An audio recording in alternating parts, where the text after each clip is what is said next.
كليني يا سلمى سلميني لمالكي، سأمشي لطه خير فهر ومالكي، إلى خير ناس خير من وطع الثرى، وخير نزار خير حي وهالكي. محمد مأمون السماء رسولنا، وهبت له نفسي وكل ممالكي. يؤرقني ذكرى صراه بمكة، وقد كدت أسرع أو سريت كذلك. سريت بروحي أقتفي جسم أحمد، فتم لقاء بين زين هنالك.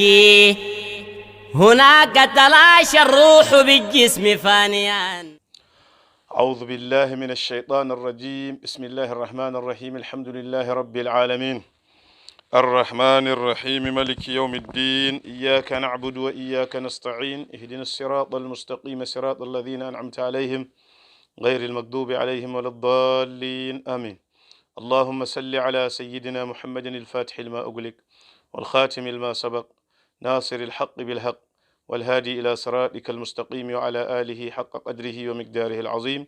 سبحان ربك رب العزة أما يصفون وسلام على المرسلين والحمد لله رب العالمين.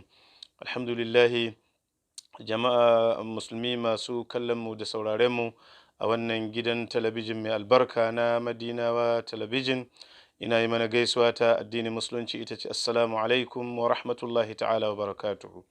Alhamdulillahi, muna gode ma Allah tabaraka wa ta'ala da ya ba mu ikon dawa don ci gaba da wannan maudu'i namu mai girma da daraja, shine musamman tafiyar Shehu Ibrahim radiyallahu tabaraka wa ta'ala anhu, domin mabiya su san wane ne Shehu Ibrahim, kuma su san yadda za su kyautata koyinsu da Shehu Ibrahim radiyallahu tabaraka wa ta'ala anhu, inda suka kasa watan su ɗau aniyar ɗamara na watan gyarawa, sannan kuma inda suke waje ko gefe su san dai wane ne Shehu Ibrahim. Matafiyar Shehu Ibrahim ita ce matafiya ta ahlus sunnati wal jama'a, kuma ita ce matafiya ta alkitabu was sunna, alqur'ani da sunna ma'aiki sallallahu alaihi wasallam.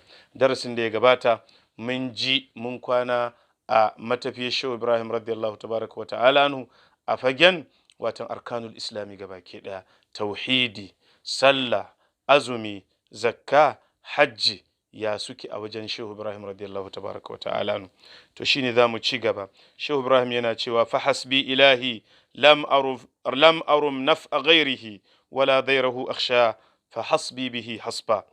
Yace fa hasbi ilahi, ubangiji ya isan mani, ya isan mani. Fa hasbi ilahi, ubangiji ya isan mani. Lam arum naf'a ghairihi, bana neman amfanarwa kowa wanda ba Allah ba. Kaga wannan matafiyar manzon Allah ce. Ya ayyuhan nabiyyu hasbukallah, ya ayyuhan nabiyyu hasbukallah. Don haka a shehur ke cewa fa hasbi ilahi lam arum naf'a ghairihi, bana neman amfanarwa waninsa, wala dairahu akhsha, haka na ma wani ubangiji tabaraka wa ta'ala bana tsoron cutarwarsa, domin na san ba mai amfanarwa sai Allah. Fa hasbi bihi hasba. Saboda haka watan ubangiji tabaraka wa ta'ala ya isan mani, ya isan mani. Wani wuri ka je na ta yakantu anna Allah kana wa lam yazal wa annaka mahbubun ladayhi muqarrabu. Ce na sakankance, na tabbata cewa ubangiji tabaraka wa ta'ala matabbaci ne, bai gushe ba da sifofinsa da sunayensa, yana matabbaci, azaliyi ne, abadiyi, baya da farko baya da ƙarshe. Na tabbatar da haka. Wa annaka mahbubun ladayhi muqarrabu, kuma na tabbata ya rasulullahi mahbubun, abun so kake, ma'ana abun soyarwa kake, ladaihi, wajen ubangiji tabaraka wa ta'ala. Domin annabi sallallahu ta'ala alaihi wasallam shine wanda Allah ya fi so a halittarsa gaba ke ɗaya. Shine wanda Allah ya fi so a halittarsa gaba ke ɗaya. Hadisai sun tabbatar da haka. Annabi sallallahu alaihi wasallam yana cewa wa ana habibullah, wa ana habibullah, ku saurara, ni ne masoyin Allah. Annabi Adam lokacin da ya ci itaciya da Allah tabaraka wa ta'ala ce kar ya ci, ya ci saboda wasu darussa da wasu hikimomin da ke ciki. Bayan ya cin sai kuma yana tawassuli da manzon Allah sallallahu alaihi wasallam, Allah ya yafe masa. To sai yana tawassuli da manzon Allah sallallahu alaihi wasallam, yana cewa Allahumma bi haqqi Muhammadin illa ghafarta li. Allah tabaraka yace annabi Adam yana cewa alaihi salam, Allah ina tawassuli da haƙƙin annabi Muhammad ka gafarta mani. Allah ta'ala ya ce ya kasan Muhammadun da ban halicci bashariyarsa ba, ya ce lokacin da ka halicce ni da ikonka ka busa min rai in ɗaga kaina farkon abin da na fara gani a maƙyangyama al'arshi la ilaha illallah Muhammadu Rasulullahi. Farkon abin da na fara gani kenan. Fa'alimtu annaka lam tudhif ila ismika illa ahabbal khalqi ilaika. Ta nan na san ba wanda za ka raɓa sunanka da nashi sai wanda ka fi so a halittarka. Kaji sai wanda ka fi so a halittarka. To wace amsa Allah tabaraka wa ta'ala ba annabi Adamu? Sai ce sadaqta ya Adamu innahu la ahabbul khalqi ilayya. Kai gaskiya kai Adamu, wallahi shi na fi so a halittata kaf. To shine ma'anan shehu da yake cewa wa annaka mahbubun ladaihi muqarrabu, kuma kai kafi kowa kusanci a halitta Allah kaf, kafi kowa kusanci. Da haka manzon Allah sallallahu alaihi wasallam ya samu matsayin thumma dana fatadalla fa kana qaba qausaini aw adna. Manzon Allah ya kusanci da Allah, ya dada kusanci da Ubangiji tabaraka wa ta'ala. Dan haka manzon Allah sallallahu alaihi wasallam yake cewa li waqtun ma Allah la yasi'uni fihi malakun muqarrabun wala nabiyyun mursalun. Ina saboda kusanci da Allah, ina da wani lokaci tsakanina da Allah wanda komi girman mala'ika bai san me yake gudana tsakanina da Allah ba. Don haka shehu radiyallahu anhu wani wuri yana cewa wathiqtu bi rabbi wal aminu wasilati ajirni gariban fi jiwarika qad nazal. Wathiqtu, na amintu bi rabbi da ubangijina, na dogara ga ubangiji, na amintu da ba mai mani, ba mai kare ni, ba mai bani sai ubangiji. Wal aminu wasilati, aminu amintaccen Allah, wasilati shine tsanin saduwa ta zuwa ga Allah. Manzon Allah shine tsanin saduwar kowa ma zuwa ga Allah. Duk halitta Allah gaba ke ɗaya tsanin saduwarta zuwa ga Allah sayyidina Rasulullahi sallallahu ta'ala alaihi wasallam. Bambanci waɗanda suka san haka kuma suka tabbatar da haka, to su ne mafiya girma a halittar Allah. Wanda suka san manzon Allah shine wasilarsu, tsanin saduwarsu da Allah. Da haka yake cewa ajirni, ka tseratar da ni, ka taimake ni gariban halin kasancewa ta ina baƙo, qad nazala fi jiwarik, wanda ya sauka a cikin makotaka da kai. Wani wuri ya ce wa ashhadu anna Allah la rabba ghairu faqad ballaga al-hadi alladhi anzala al-malak. Na shaida, na ba da gaskiya babu abin bautawa da gaskiya sai Allah. Na shaida, na tabbatar alhadi mai shiryatar da halitta, wanda Allah ta'ala ke cewa wa innaka latahdi ila siratin mustaqim, ballaga, ya isar da saƙon Allah. Na shaida manzon Allah ya isar da allazi anzala al-malak, wannan da saƙon nan da mala'ika Jibril ya zo masa da shi. Annabi sallallahu ta'ala sallam ya isar da saƙon Allah. Wani wuri kaji shehu na bari'itu min al-ishraki wash-shakki wal-ujbi bi hubbi rasulillahi fil bu'di wal qurbi. Yace na kubuta, ba ni ba yi wa Allah tarayya. Ita tarayya kuma komi da girma da matsakaiciya da ƙarama ƙwarai shine shirkun jaliyun mai muƙabala da musulunci, shirkun khafiyun da shirkun akhfa, duka na kubuta gabarinsu duka. Kai mai ma alaƙa da ni ya kubuta gabarinsu. Haka shehu ke cewa har almajirinmu mai intisabi da mu ya kubuta gabarin shirka ko wace ce. Wa shakki, da shakka a cikin addini na kubuta gabarin shakka. Wal ujbi, da kuma jiji da kai, ganin ni wani ne. Don haka ko da yaushe sai ka ji shehu yana cewa ubaidun, ɗan ƙaramin bawa ne, gani na taho ya rasulullahi, ina bara a ƙofarka, ina bara a ƙofarka, abinda nake so kawai kawai go ka kalle ni. To kaji shehu radiyallahu anhu yace dukkan wannan abin da na samu bi hubbi rasulillahi fil bu'di wal qurbi, da sababin soyayya da sayyidina rasulullahi. Domin ita soyayyar manzon Allah sallallahu ta'ala sallam tana kai mutum inda matsayinsa bai kai ba, amma soyayya ta fisge shi ta kai shi ta manzon Allah sallallahu ta'ala sallam.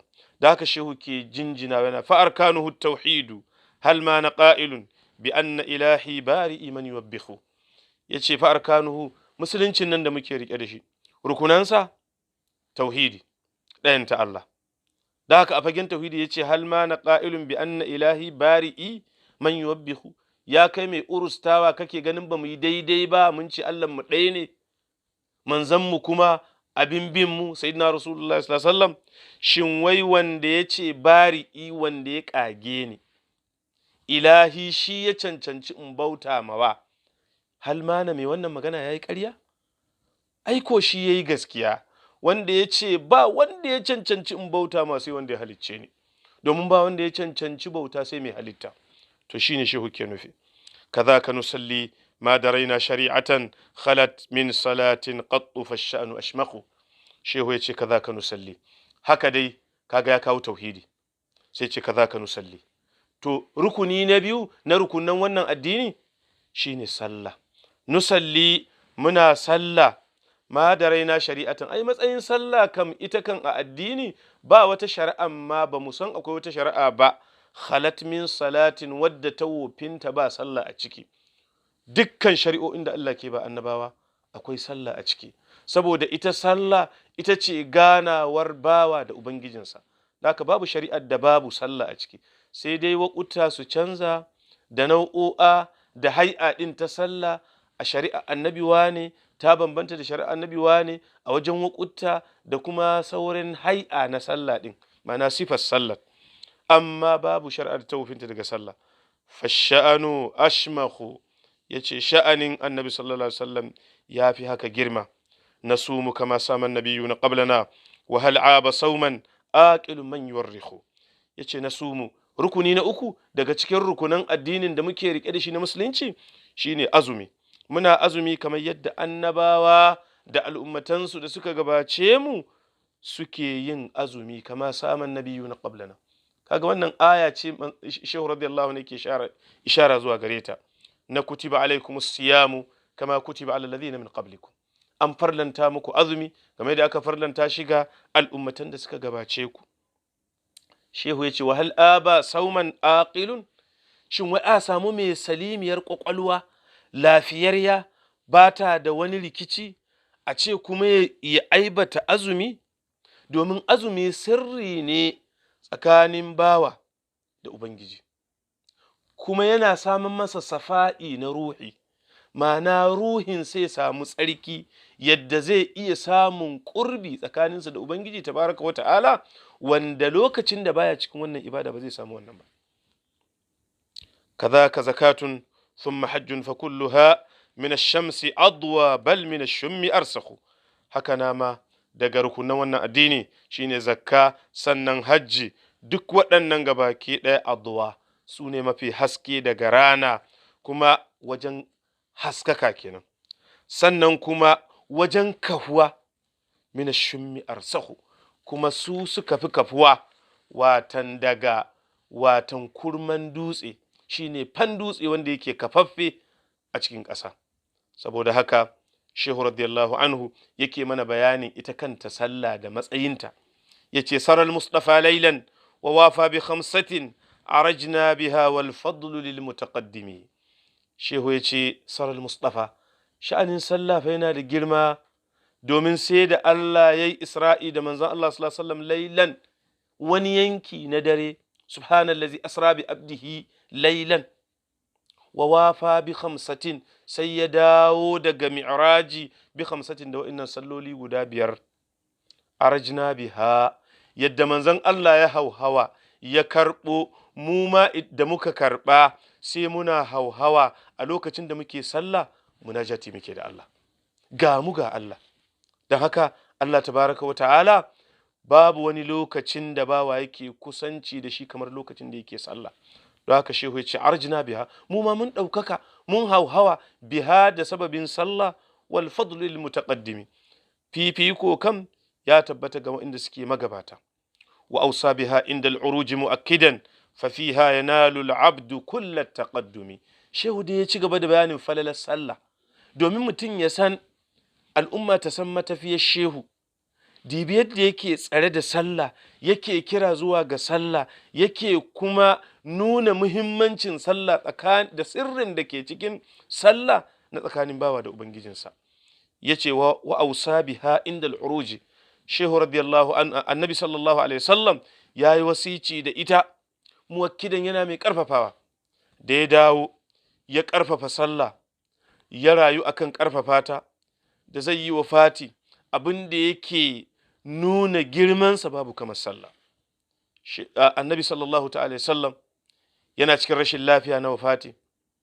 In rashin lafiyan ta yi nauyi baya iya ya fito, zai kai sai ya daddafa sayyidina Abbasu a kafaɗar dama, ya dafa sayyidina Ali ko kuma watan Fadl ibn Abbas ya dafa shi ya fito domin yayi sallah tare da sahabbansa a cikin masallaci, ya nuna musu muhimmancin sallah. Haka ƙarshen rayuwar manzo Allah sallallahu ta'ala sallam watan yake nuna, watan gashi dai zai koma ga Allah, amma abin da yake nuna babu kamar sallah, babu kamar sallah. Akwai lokacin da kamar da al-Imam al-Bukhari rahimahullah ya riwaita cewa, ya kawo ta hanyoyi daban-daban, cewa manzo Allah sallallahu alaihi wasallam yana cikin rashin lafiyar nan na wafati, idan watan ya shiga hali da yanayi na nauyin rashin lafiya, sai ce a kawo masa ruwa ya watsa ko jikinsa zai samu ƙarfin da zai taka ya tafi masallaci. Idan aka kawo masa ruwan ya watsa, ya ji ya samu ƙarfin da zai tashi ya tafi, ya yunkure ya tashi, sai ya suma alaihi salatu wassalam. In ya farka, farkon abin da zai ce, an yi sallah, an yi sallah. Ummul mu'minin Aisha ta ce, la hum yantazirunaka ya rasulullah, ba a yi sallah ba, ana nan ana jiran ka ya rasulullah. Manzo Allah ya ce a sake kawo ruwa. Haka aka dai ta yi a maimaice har aka kai fitar ta gagara a yi sallah. Manzo Allah ya ce a umurci Abubakar ya bada sallah. Wannan da abin da yake karantawa muhimmancin sallah. Da haka shehu ya ce wa ausa biha inda al-uruj muakkidan fa fiha yanalu al-abd kull taqaddumi. Watan a cikin sallah ne bawa ke samun dukkan gabata, domin yana samun safa'i tsakaninsa da Ubangiji tabaraka wa ta'ala, wanda baya samun sa a cikin komai in ba cikin sallar ba. Da haka al-musalli yunaji rabbahu, shine shehu ke ishara zuwa gare shi, yace lahu wa bihi qum warka'an tawadu'an tara qurratan lil aini min khairi mun'imi. Sannan shehu ya ci gaba da bayanin asiran da ke cikin sallah da ayyukanta, watan tsayuwa da ruku'u, duka abin da suke karantawa. Kaga asraru na af'alus salati, sirroran da ke cikin ayyukan sallan ma. Ai shi ruku'in abin da yake karantawa kankan da kai ga Allah, tawadu'i, bawa na kaskan da kansa, shi ba komai bane, yana a gaban ubangijinsa tabaraka wa ta'ala. Yace a lokacin ne yace tara qurratan lil ayn min khairi mun'imi, watan zaka ga qurratan lil ayn, sanyin idaniya daga watan mafificin mai ni'imtawa, ko min khairi mun'ami, mafificin wanda aka ni'imta. Annabi sallallahu ta'ala alaihi wasallam yana cewa ju'ilat qurratu aini fi salah, an sanya sanyin idaniyata a cikin sallah. Idza qumta min ba'da ar-ruku'i murattilan wa tasjudu min ba'da ar-ruku'i al-mu'azzami, in ka tashi bayan kai ruku'u, kai karatu, ka jeranta, sannan kai sujada bayan ruku'in nan abin girmamawa. Shehu yana faɗin fa sirrin sallah, ga fa halin da kake ciki, ga fa halin da kake ciki, to duk kayi wannan, sai ce laqad duyat ankal masafatu jaharatan wasalta ila al mahbubi kabbir wa azzimi. Shehu ce to ka fa sadu da Allah, ka fa sadu da hadara, sai ka ji bawana at-tahiyyatu lillah, az-zakiyatu lillah, at-tayyibatu as-salawatu lillah. An sadu da hadrata ubangiji kina, almusalli yunaji rabbahu. Sai ce laqad duyat, haqiqa duk an nade matafiyar gaba dai, jaharatan bayyana kuru-kuru. Menene yace wasalta ila almahbubi, kai usuli zuwa ga abin sonka, kabbir, don haka kabbara kawai, Allahu akbar, gabubbanka su karanta haka, wa azzimi, kuma zuciyarka ta cika da girman ubangiji, shine huduri, kabbir wa azimi. Wannan kaga abin da shehu radiyallahu anhu yake faɗa a fagen tauhidi da arkanul islami gabaki ɗaya. To don Allah, ‘yan uwa, yaushe ne wani wanda bai ma mallaki hankalinsa ba, bai san bambanci tsakanin damansa da hagunsa ba, bai san ya kamata ba da bai kamata ba, ya taho da da'awar cewa shi na shehu ne, ya wulakanta abin da shehu ya rayu a cikin ginawa, kuma ya yi wa fati a cikin ginawa, ya yi wa fati a cikin tabbatarwa, kuma wani ya zo ya wulakanta wannan abin, kuma a saurare shi a rudu da shi, ko ku a sa masa ido. Kaga gabaki ɗaya yunƙuri ne kawai na yaƙar matafiyar shehu radiyallahu anhu. Amma matafiyar shehu ita ce matafiyar manzan Allah sallallahu alaihi wasallam. Kuma ƴan uwa, domin mu tabbatar da rayuwar shehu gabaki ɗaya koyi ce da manzan Allah. Shehu radiyallahu anhu ya tsufa, ya haura shekara 70, wajen shekara 75, ga tsufa, ga nauyi na shugabanci, sannan ga rashin lafiya, amma tare da haka shehu bai yadda ya yi sallah ba a cikin gidansa sai cikin masallacinsa.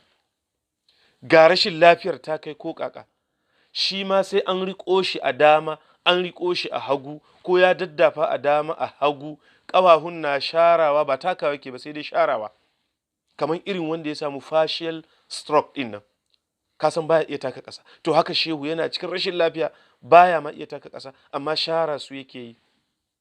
Ya tafi masallaci, a yi sallah tare da shi a cikin masallaci, domin me? Ya karantar da almajiransa girman sallah, cewa yadda manzon Allah ya koma zuwa ga Allah, yana mai karantar da al'umma girman sallah, shi ma yana komawa zuwa ga Allah, yana karantar da al'umma da almajiransa da mabiyansa girman sallah, domin a san khalifan manzon Allah ne sallallahu ta'ala alaihi wasallam. Da haka dukkan wata matafiya wadda ke akasin wannan ba matafiyar shehu bace. In muka koma a wajen abin da ya shafi matsayin manzancin manzon Allah sallallahu alaihi wasallam, za mu ji manhajin shehu radiyallahu anhu, matafiyar shehu a wajen risala muhammadiyya, risalan manzon Allah sallallahu alaihi wasallam. Sai ka je na cewa atawa abanar rushda lil khalqi wal huda wa mahada lil islami fanzahatil aswa. Manzon Allah fa Allah ya aiko shi ne yana haske, kuma atawa abanar rushda, ya taho domin ya bayyana shiriya, domin ya sami halitta tana cikin bata, don haka atawa abanar rushda. Manzo Allah ya taho ya bayyanar da shiriya lil khalqi ga halitta, wal huda ya bayyanar da shiriya. Don haka Allah ta'ala ke cewa wa innaka latahdi ila siratin mustaqim. Wani wuri kuma yace litukhrijan nasa min az-zulumati ila an-nur.